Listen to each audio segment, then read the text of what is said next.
Matagal ka na ba nag-iintay sa DepEd? Hello Philippines! Hello world! Ito nga pala si Ma'am Christine aka Ate Tin. At ito ang storya kung paano siya nakapunta dito sa Taiwan bilang isang guro at paano siya nag-apply, syempre sa tulong ng Another Vlog. And also, by her perseverance and commitment sa pag-apply. Well, si Ate Tin nga pala ay merong almost 4 years of experience sa private school. And meron din siyang 1-year experience. At the same time, nagkaroon siya ng 3 months na sub sa public school. Pero kadalasan ng pag-iintay niya, ang tagal-tagal niya nag-intay, almost 4 years siyang nag-intay sa public school para matawagan lang siya. And lagi ang sinasabing sub sa kanya is for about 1 month lang. Ang hirap, di ba? Ang hirap mag-apply. Kaya nga ako, hindi ako nag-apply sa DepEd. Pero dahil storya ito ni Ate Tin, hayaan kong ikwento ko sa inyo paano siya nag-apply. Noong mga panahon yun, paano ko ba nakilala si Ate Tin? Well, siya nga lang pala yung kaisa-isang naiibig ng cousin ko. So, in short, jowa siya ng pinsan ko. And alam nyo ba na si Ate Tin ay nakilala ko way back 2021? And noong mga panahong yon, nag-iintay siya na matawag sa public. Nagpaparank at nararank naman siya.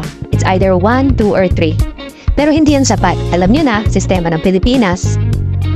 Pero hindi doon natapos ang lahat. Akala niya, ang goal niya ay ang pumunta sa public, pero may mas magandang plano pala si Lord para sa kanya.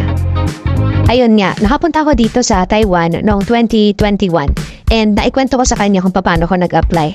Ang ginawa niya lang naman ay nanood ng aking vlog, Another Vlog, at naroon na lahat ng tutorial pamula sa pag-apply ko, kung ano yung mga requirements katulad ng NBI, CAV, PRCID, Certified True Copy.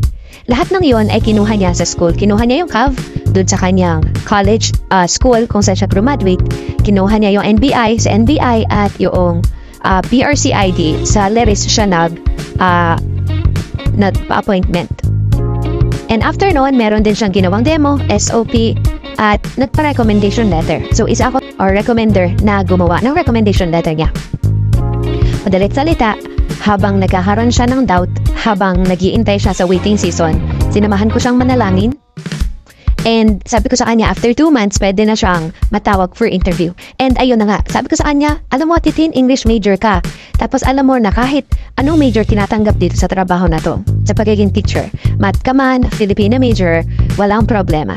As long as graduate ka ng college at meron kang at least 1 year experience para maging teacher.